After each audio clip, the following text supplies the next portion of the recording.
उत्तर प्रदेश पात्रता परीक्षा 2021 की परीक्षा 23 जनवरी 2022 को संपन्न हुई। प्रथम पाली में जो प्रश्न पत्र आया है उसमें चाइल्ड डेवलपमेंट एंड टीचिंग के जो बाल विकास एवं शिक्षण अभिरुचि में है वो सेट डी के संभावित उत्तर।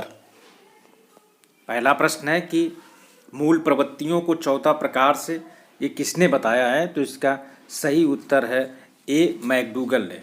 दूसरा प्रश्न है कि मूल किसी दूसरी वस्तु की अपेक्षा एक वस्तु पर चेतना का केंद्रीकरण अवधान है, ये किसका कथन है, तो दूसरे का सही उत्तर है दो डम्बिल का।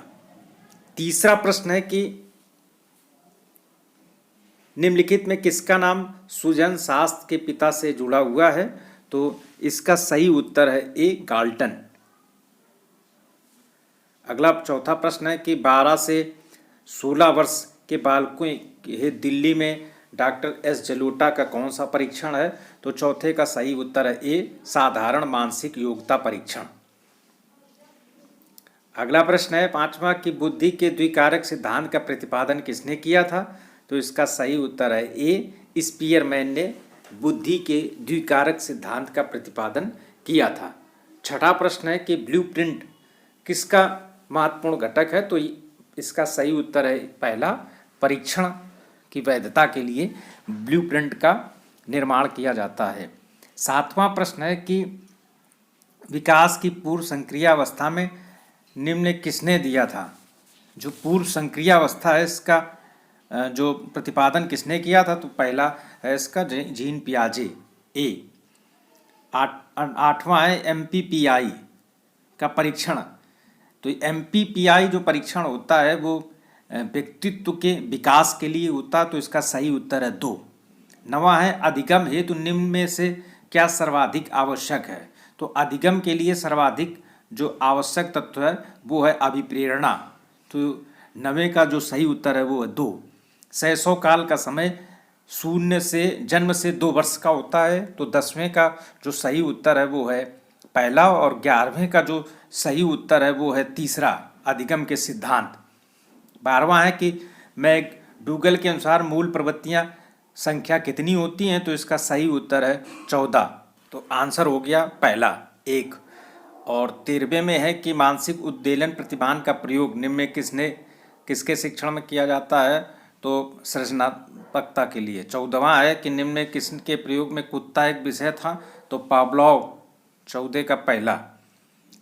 16वें का है कि कोहलर अपने प्रयोग में यह सिद्ध करना चाहते थे कि मानव का अधिगम प्रयोजनपूर्ण है। तीसरा, किसने पाठ योजना में पंचपद प्रणाली को प्रतिपादित किया था, तो इसका पहला है उत्तर सही हार्वर्ड ने जो पंचपद प्रणाली प्रयोग की थी। 18वां है निम्नलिखित में ग्रंथियों के आधार पर व्यक्तित्व के निम्नलिखित प्रकारों की चर्चा की है, तो इसका सही उत्तर है 2 क्रिस्मर। 19वां है कि सृजनात्मकता मौलिक परिणामों को अभिव्यक्त करने की मानसिक प्रक्रिया है, ये किस कथन है, तो इसका सही उत्तर है 19वें का 3 क्रू एंड क्रू। 20वां है कि BF स्किनर के अनुसार बच्चों में भाषा का विकास होता है, तो 20वें का सही उत्तर है 4 अनुकरण व प्रबलन के फलस्वरूप। 21वां युयुत्सा क्या है, तो युयुत्सा संवेग है, तो इसका जो सही उत्तर है वो है पहला संवेग 1।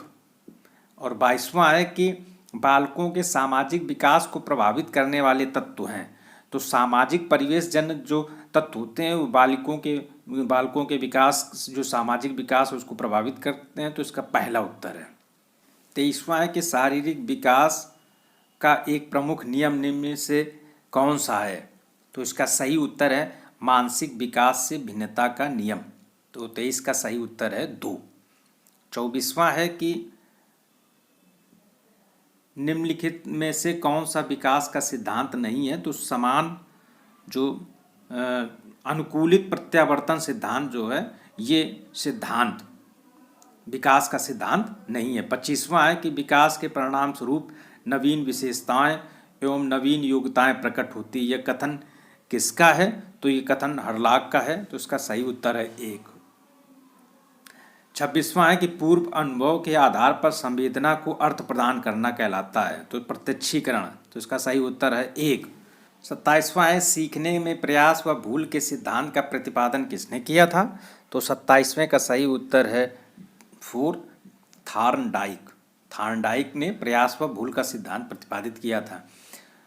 और 28वां है, औसत बुद्धिलब्ध बालकों का बुद्धिलब्ध स्तर कितना होता है? तो चौथा है 90 से 109।